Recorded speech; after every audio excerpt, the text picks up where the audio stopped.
Hey everybody, it's your old pal Chuck. Um, this is not my usual type of vlog. Usually I do these live, so there's like a little audience and answer some questions and chat with you. The reason for that is there will be no foul language in this vlog, but some of the subject matter might be a little dicey since we will be discussing aspects of professional wrestling from the 1990s, the late 90s into the early 2000s. And some of it might be a little, well, it's not PG. It's not what would be on TV today. So for those of you who, watch these with your children, or if you are a child person, child, whatever, yourself, or sensitive to such things, you may not want to watch this. So I'll let you stop now. Okay. In life, if you can mark the path of your journey and see how you got to where you were, like A directly led to B, directly led to C, etc., you're very lucky. A lot of times, life is chance, it's hard work, it's a little fate, it's a little luck. And sometimes along the way, you really lose track of how you got there. I'm very lucky that the journey that brought me to here, having a YouTube channel with over 3,000 subscribers, over 1 million views on my videos, can be traced back to one person.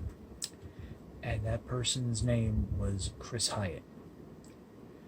I saw a tweet today from Chris's cousin that yesterday Chris had passed away.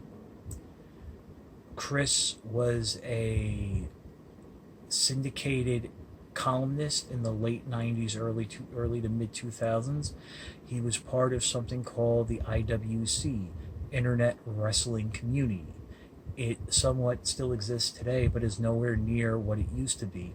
These were people who were fans, who took their passion for professional wrestling to the next level and formed a community of reviewers and commentators, of which Chris was one.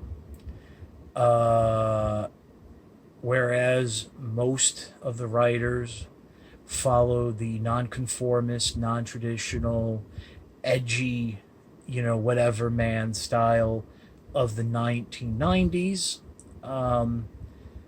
Chris didn't. I mean, the average review of a match would be Wrestler A is coming out, Wrestler A is apparently friends with the promoter, so he's going to win. He doesn't deserve his spot. Wrestler B, he trained under this obscure Japanese wrestler that only 3 people would know, so he's automatically better. And, they wouldn't tell you what was going on. It was more about their opinions and, oh, he did this move poorly. They should be doing these, like, overly dangerous Japanese wrestling moves, and Hulk Hogan sucks. Chris didn't do that. Chris basically created art. There were a lot of times that he would start talking about a match and would just go on this literary journey that basically would just go into other topics. As Al Isaacs said, there were times in his mop-ups that he wouldn't even talk about wrestling at all, that it was just, stuff going on, which, to be honest with you, I think was more entertaining than him talking about the wrestling. Um, you know, uh, Chris's journey on the internet, 411, well, 411, I forget what he's like. It's now 411 Mania, but from Scoops to 411 Mania to Inside Pulse, I think there was Scoop This in between, and then he just left. I know a few years ago he tried to do Twitter, but he didn't like it, and he came back within the past year And, part of his return to Twitter had to do with the fact that he had to do some fundraising because his health had deteriorated to a point where he was definitely, he said, I'm not the person to do this, but he needed to raise some money. And, thankfully the internet responded. He had congestive heart failure, kidney troubles. This is all stuff he shared publicly on his Twitter feed. I'll have a link down below. From what I understand, it's going to stay open as a living memoriam to Chris. And a few months, well, really more like a month ago, month and a half, he made the decision that at a point he would stop treatment. As he explained, he had lost part of his foot. His quality of life was virtually non-existent. He could not walk. The walking he could do, he needed a walker. He was looking at a future of twice to 3 times a day dialysis every day, as well as a mountain of pills. And, he said something. He said, look at your grandparents or great relatives, whatever, the older relatives in your family who have that windowsill full of pill bottles and little pill strips and what have you, and look at them and see if they're really happy. Their entire life now until the end of their life revolves around a schedule of taking pills and this and that, and they are being limited into what they can and can't do. And I thought about my grandparents, and realistically, I think they were a little blessed that they didn't have the full strip. I mean, they had medication, but their life didn't revolve around it.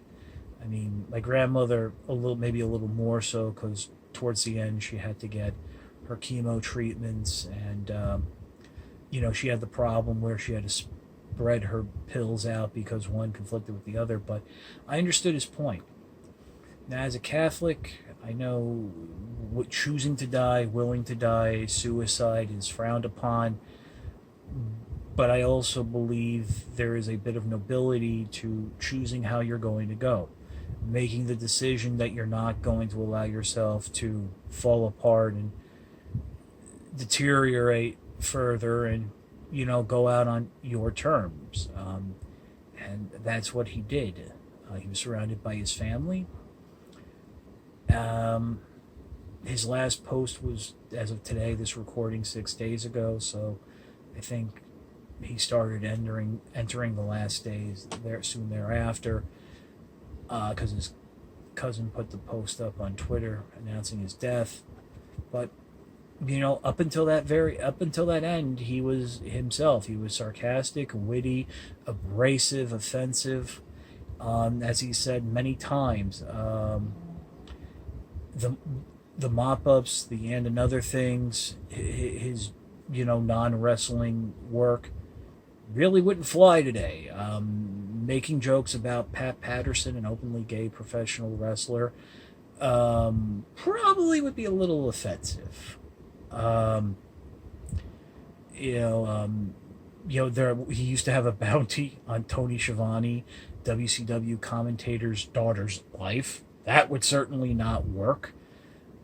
But back then it did, and he stood out from the rest. And it is very unfortunate that for all his work, he never made a dime off of it. And I really don't think he ever fully realized in his lifetime just how influential he was. Allow me to explain. Chris Hyatte started when he was on 411 Wrestling, 411 Mania. Drag wrestlers, gotta love him. He was doing his mop-up columns, and another thing, Chris liked comic books, so he helped launch the comic section at 411 Mania, or what it was called at the time. And he wrote a couple reviews talking about some older books and stuff, because really at the time the comic industry was in a state of flux. Some people would say it was garbage. And, other people came in from there. Around this time, there was a big 80s nostalgia boom. Transformers had started, DreamWorks comic book company started publishing a new Transformers comic that was the number one comic in the world, or at least in the United States. And that led to Transformer reviews. I had a friend, well, acquaintance named Lord Elham, and I started becoming a fan of his and his reviews, and I was invited to do my own. And that was around the time of Armada, and I started doing text reviews with photos, and I was doing the Armada figures, the commemorative editions, just all over the board. They were okay, they weren't great. I was able to meet some incredible people besides Lord Elham. Um, my future boss, Pat Keith, over at Inside Pulse, is when we were all on 4-1 Mania. My buddy, Professor Mike Kay, and a regular reader who's become a friend, Tori Golden, just to name a few. And of course, the legendary Alessandro Ricombieri, who, if you remember, he started writing reviews too. Eventually, we all migrated over to Inside Pulse, and from there, Mike and I started a Transformers column called the Cybertronian Inquirer. And when I wrote it, I blatantly ripped off the stylings of Chris. Not too many people know this. I used to do these Mad Libs with like Queen and Paul Rudd, like classic rock stuff, and which was something he had started doing in the mop-ups. These various Mad Lib type paragraphs. And I said, "Look, would you mind if I did this?" He said, "No problem." He and I had emailed a few times. I, felt honored to finally be a co-worker of his. He was a Queen fan. That was one of the things that attracted me to him. He was a Queen fan. And he had mentioned that, so I had written in about some details of Freddie Mercury's estate, how his liquid assets were not as high as people thought, that, he had a lot of art and stuff that really bumped up the value of his estate. And his response to me was, "How, in all that his expletive deleted, holy, do you know that?" And I laughed, and my sister laughed, and it was a good time. Eventually, the Inquirer ran its course. Work had really eaten into, when I had like a day job, like a, non-internet based job, had really eaten into my time. Mike had really lost interest, and also the review universe or community was really transitioning to this new thing called YouTube. So I started doing video reviews because I found it to be a lot easier and a lot better, instead of typing about a figure and showing you still photos, holding it up and saying, "Well, yeah, you do this and that, and this is how it works." And by that point, the comic community had exploded. There were individual websites that were founded by writers who came from 411 and Inside Pulse that still exist today, that really took the whole idea of comics journalism and critiquing and criticism to a different level. Toy reviewers, they are what we are now, for better or for worse. They're also expanded to, movies and moving media and stuff. And so basically, just from his work on wrestling to the comics, he helped build the online fan community that exists today. And he most certainly deserves that credit. He deserved to have been paid for what he did. I'm not going to get into the details of why he wasn't. I really don't know. I'm not going to point fingers or accuse people of things, but Um, he was a good soldier, did what he did, and yeah. Um, it is immensely sad that he's gone. I think with everything going on in the world today, um, we needed Chris Hyatt. And for a little bit, we had him. Now, I'm going to check the website um, to make sure I'm telling you the right thing, but last week he did reveal that through the kindness of this person's heart, a fan had created on their own time, on their own volition, created a website that archived um, most of Chris's work, the mop-ups, and all the other writings on a website called HyattCentral.com. Like I said, don't hold me to it. I'm going to check it. It will be in the description below. Um, and then what was nice is one of the owners of, I think it was Full One Mania or Inside Pulse, came along and says, yes, I even have the archives of his writing here. So that person we were able to they were able to fill in the gaps even more. So what you would have on that website is, going by Hyatt's math, 96 to 98% complete writings. So I'd invite you, if you've never heard of him, to go check the website out. Brace yourself. When it was good, it was brilliant. When it was bad, it was better than nothing. He could turn a phrase. He could make you think. He could make you cry. He could make you angry. Which I think is the hallmarks and trademarks of a great writer and a great person. I think my favorite bit from the mop-up, if you remember WCW Monday Nitro, they would do a live show from spring break in Panama Beach. They called it Spring Breakout. Well, this was from the first one.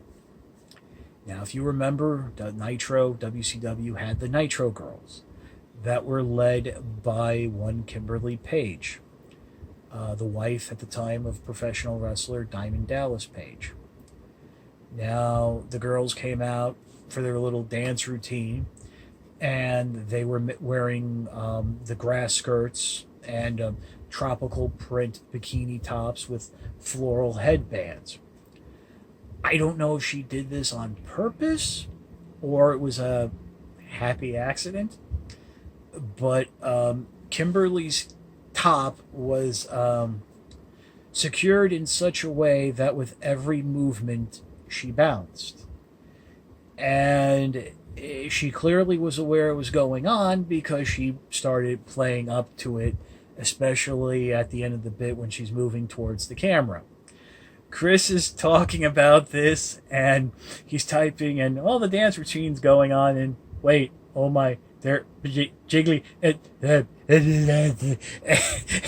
was one of the, it was see, I cracked it still cracks me up to this day. At the time I remember reading it, I actually busted out laughing. Like my sister was like, what's wrong? My mom, I had pointed the computer screen. It was just the funniest thing. He just started like verbally drooling on himself, and it was the little things like that made you appreciate wrestling that much more. That it was something that was a serious sport. I mean, it's not treated like that now, but it had its moments that you could find genuine entertainment from, even if it was outside of the sport. And unfortunately, nowadays it's not really treated as a sport. It's like scripted television. I mean, it's one notch away from being like a half-hour situational comedy drama, whatever. Well, I don't want to start like Jim Cornette rant, but ultimately, upon reflection, the 90s were not a good time for professional wrestling, but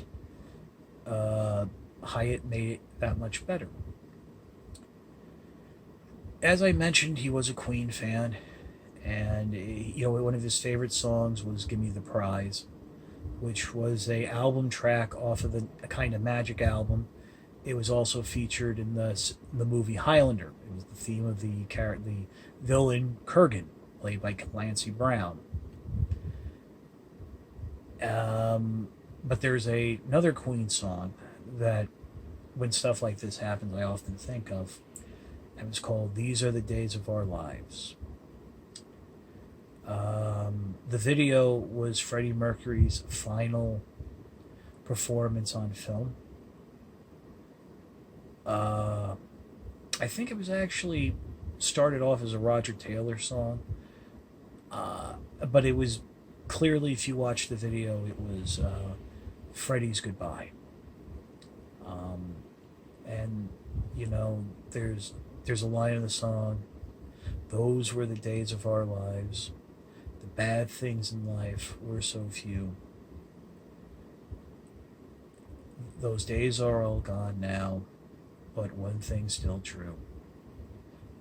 I look and I find I still love you." And I think that sums up that era of internet fandom and wrestling. At the time, we thought it was great. The time is gone. We look back on it in joy.